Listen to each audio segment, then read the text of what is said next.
जो ये एनडीए 2015 के फर्स्ट पेपर में क्वेश्चन आया है और क्वेश्चन क्या है ध्यान से देखिए कि एक हाइपरबोला है, द हाइपरबोला, वो hyperbola x square upon a square minus y square upon b square. तो इक्वेशन आप देख रहे हैं कि एक्स स्क्वायर का जो डिनोमिनेटर है ए स्क्वायर है, वाई स्क्वायर का डिनोमिनेटर बी स्क्वायर है। इसका मतलब ये जो हाइपरबोला सिमेट्रिक है, ये एक्स एक्सेस पर है क्योंकि एक्स स्क्वायर का डिनोमिनेटर ए स्क्वायर है। ये पासिस थ्रू द, एक पॉइंट से पास हो रहा है और वो पॉइंट है 3√5 माइनस कॉमा 1। तो ये हाइपरबोला जो है एक पॉइंट से पास हो रहा है और पॉइंट है 3√5 comma 1 and the length of the latus rectum. और जो लेटेस्ट रेक्टम की लेंथ दी है, लेटेस्ट रेक्टम की लेंथ है 4/3। द लेंथ ऑफ द, और ये क्या कह रहा है, the length of the conjugate axis. जो कॉन्जुगेट एक्सिस की लेंथ हमको फाइंड आउट करनी है कि वो 2 यूनिट्स होगी, 3 यूनिट्स होगी या 4 यूनिट्स होगी या 5 यूनिट्स होगी। तो जो हमारा इसका सॉल्यूशन है उसको ध्यान से देखिएगा।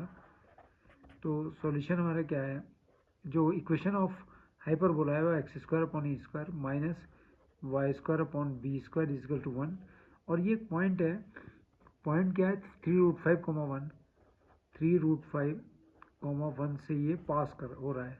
तो इसको पास करा देंगे 3√5 कॉमा 1 से, तो 45 अपॉन ए स्क्वायर, क्योंकि 3√5 कॉमा 1 से पास कराना है, माइनस 1 का square 1 upon b square equal to 1। तो यहाँ पर अगर आप देख रहे हैं ये 45 अपॉन ए स्क्वायर, यहाँ पर इसको इक्वेशन नंबर 1 मान लेते हैं। और इसके बाद ये हमसे कहता है कि जो length of its latus rectum is 4/3। तो लेंथ ऑफ लेटेस्ट सेक्टम क्या है, लेंथ ऑफ लेटेस्ट सेक्टम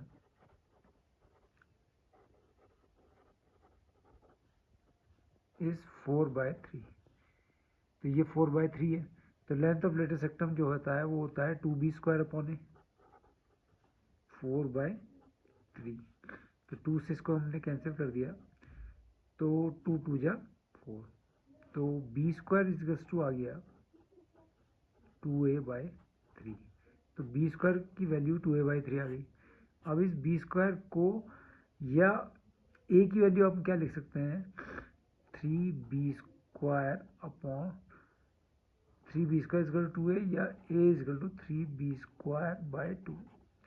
ए की वैल्यू आ गई। इस ए की वैल्यू को आप रख दीजिए इसमें 45, इस इक्वेशन में, इक्वेशन नंबर 1 में 45 अपॉन ए की वैल्यू है 3b स्क्वायर बाय 2, तो 9b to the power 4 upon 4।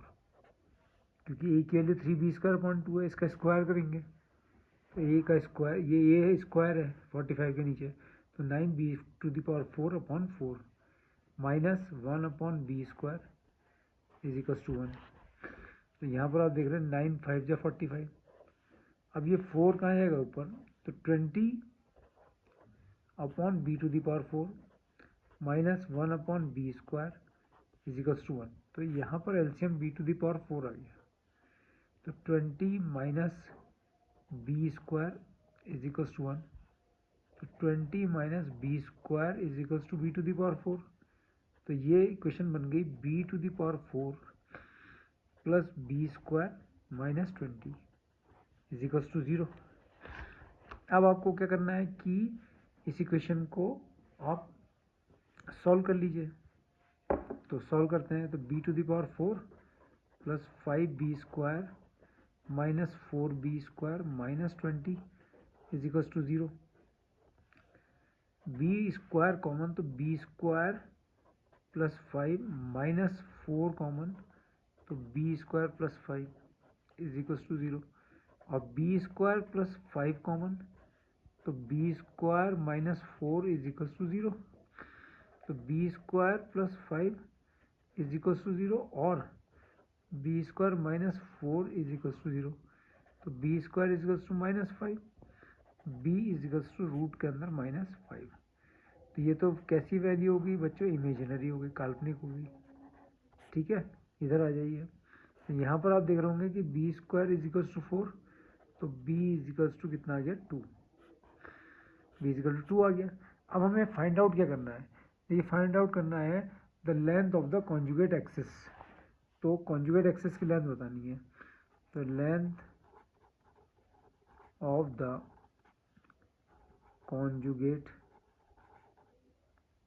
Conjugate axis is equal to 2b, 2 into b के लिए हमने 2 फाइंड आउट करी थी ये, तो 2 इंटू 2 कितना हो गया 4। तो जो इसका ऑप्शन है 2 units, 3 units, option C 4 units. तो इसको एक बार हम डायग्राम के माध्यम से भी देख लेते हैं कि ये हमारा जो है हाइपरबोला बनाने जा रहा हूँ मैं, ओ एक्स डैश वाई और वाई डैश, ठीक है। तो इसमें आप देखिए कि जो हमारा हाइपरबोला है, तो ये और ये जो पॉइंट ए है और ये जो पॉइंट ए डैश है और ये ए डैश जो है पॉइंट, इसके वर्टेक्स हुए थे, लेकिन ए डैश क्या होती है, ट्रांसवर्स एक्सिस होती है। और यहाँ पर एक पॉइंट बी होता है और ये बी डैश होता है। तो ये जो बी डैश है, ये जो बी डैश है, ये बी डैश जो होती है, यही कॉन्जुगेट एक्सिस होती है, कॉन्जुगेट एक्सिस। हिंदी में इसको कहते हैं संयुग्मी अक्ष। तो उसने हमें संयुग्मी अक्ष की लंबाई पूछी थी, ठीक है। और ट्रांसवर्स एक्सिस को कहते हैं अनुप्रस्थ अक्ष, ठीक है। और ये कोऑर्डिनेट जो होते हैं इसके a,0 होते हैं और इसके होते हैं -a,0, ये 0,b और ये 0,-b। तो ये डिस्टेंस हमसे पूछा था, तो ये डिस्टेंस यहाँ से यहाँ तक b होता है और यहाँ से यहाँ तक b होता है। तो इसलिए जो संयुग्मी अक्ष होता है, कॉन्जुगेट एक्सिस जो होता है, उसकी लेंथ होती है 2b। तो length of the conjugate axis 2b, 2 2 जा 4 यूनिट्स।